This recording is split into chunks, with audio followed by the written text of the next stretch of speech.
of course, my program wants to start off with a token cut the first year, cut the budget by $1 trillion.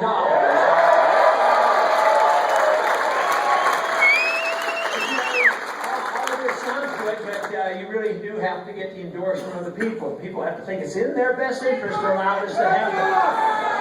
If we don't reverse it, we're going to go off a cliff, because you can't keep spending, borrowing, and printing money and continue to do what we're doing. And I think that's what's happened to the country these last 4 years, this recognition.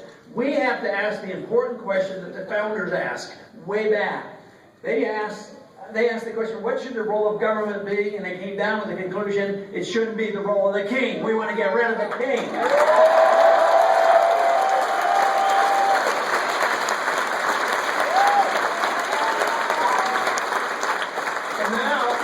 Now we have a different form of dictatorship, because we have the dictatorship of the majority. If the majority can get together and gang up on the producers, they do it. They undermine our personal liberties, as well as they undermine our economic well-being. So we cannot accept this notion that 51% can rule over the minority, because that is what's happening. But the country is now bankrupt, and it isn't going to last much longer.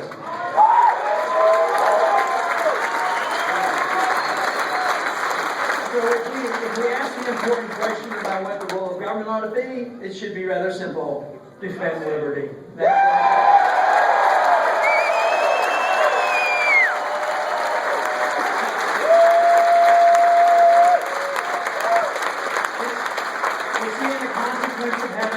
Welfare from cradle to grave. We found out in the last century that communism and radical socialism is a total failure. But the system we have today of radical welfarism and interventionism isn't working either. So we have to reject this notion that more people can be taken care of by government planning and economic intervention. But there's another major issue that we have to deal with if you want to cut spending. As a matter of fact, I think it's the place where we should start. It should be the easiest place. And that is this outrageous spending overseas in the war.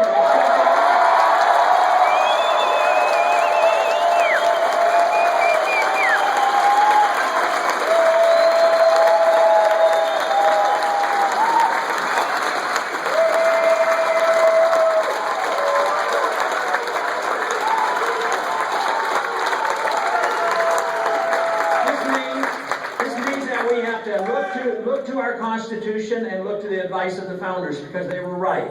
They said that you can't go to war unless there's a declaration. No more wars without a congressional declaration. We need to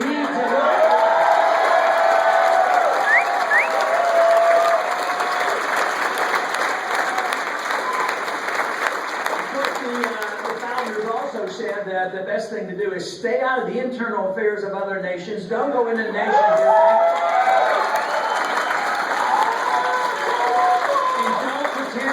Pretend that we have the wisdom nor the money to be the policemen of the world. That's all we're doing.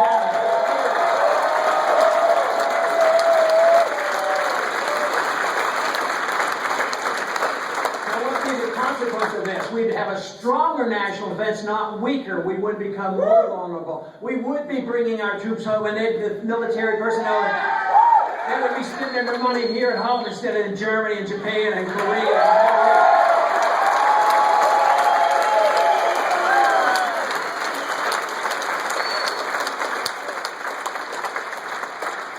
Consider it tragic what's happening. Of course, they would like to paint those of us who don't believe we should be fighting all these wars as lacking patriotism and not supporting for the troops.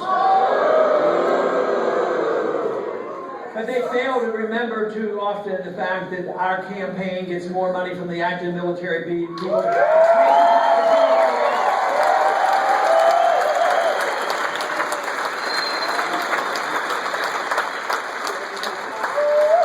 Nothing pleases me more when I see the veterans coming home and supporting our cause. They've been there. They've been on the fighting line. And then they're coming back and they're suffering. They don't get the treatment they need. And so they need need some help. And right now, we're in an epidemic of suicide, of people coming back from all the trauma that happened over there. I saw some statistics the other day. You think of World War II and Vietnam, that the military, they were under terrible conditions. But compared to the time that you're under stress and potential death in combat, it's about 1,000 hours compared to 100 hours in the other wars. So it is because the war goes sort of unnoticed, very, very stressful. It's included millions of Americans. And just think of the consequence of those who lost their lives and their families, the ones that are coming back that are crippled, as well as the people who are looking for help. It is a major problem. That has to cease. We can't afford it. It makes no sense. We need to get these wars over with. We need them stopped.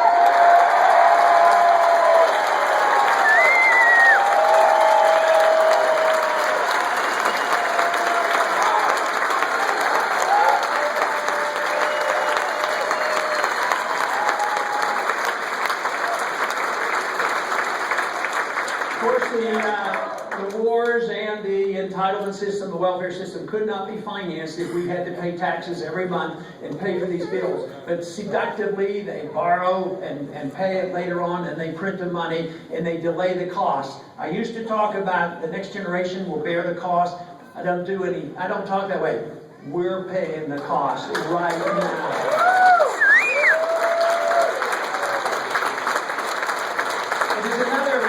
Reason that we should be very leery of these wars when they're not declared. They just go on and on. But during a wartime, people have traditionally been more willing to give up some of their personal liberties. I've come to the conclusion that you never have to give up personal liberties for more security. I don't think that.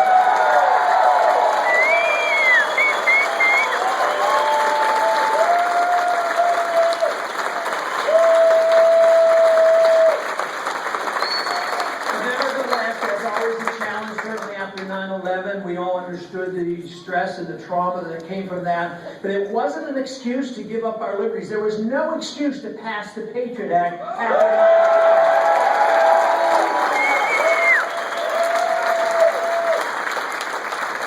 If the Patriot Act had been called repeal the Fourth Amendment Act, it would have never been passed, and that's what it has done.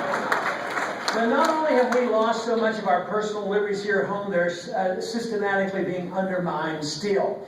We lost so much with the Patriot Act, the loss of our privacy, invasion of our emails, and all correspondence and financial records. But it continues. 1 year ago, our president announced that it was official policy that the United States government could assassinate an American citizen without a trial.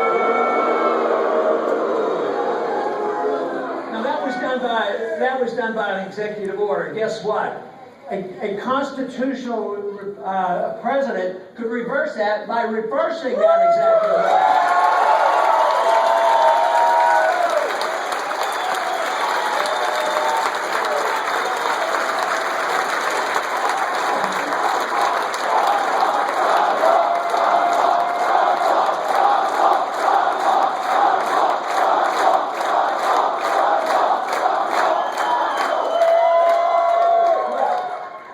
Within the last couple of weeks, another piece of legislation was passed. You know, the intrusion into the affairs of others and the use of our CIA has been more or less out of control for a long, long time.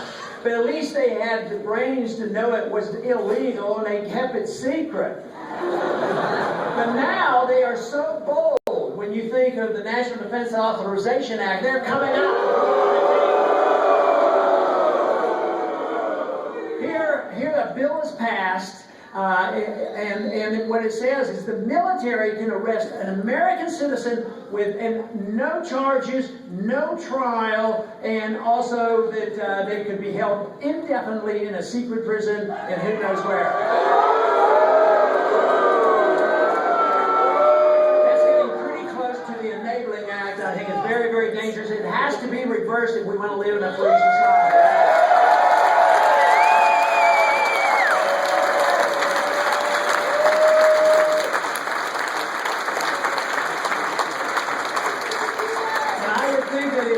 Deal with what's happening at our airports, that we're derelict in our duties. Here we see federal agents without proper permission groping and x-raying and prodding and groin checking and everything in the world. And for us to look at those pictures church, and if we accept this, the whole thing is, it didn't make us any safer. It doesn't make any safer. It teaches us just to be submissive to the state. That's what has to be stopped.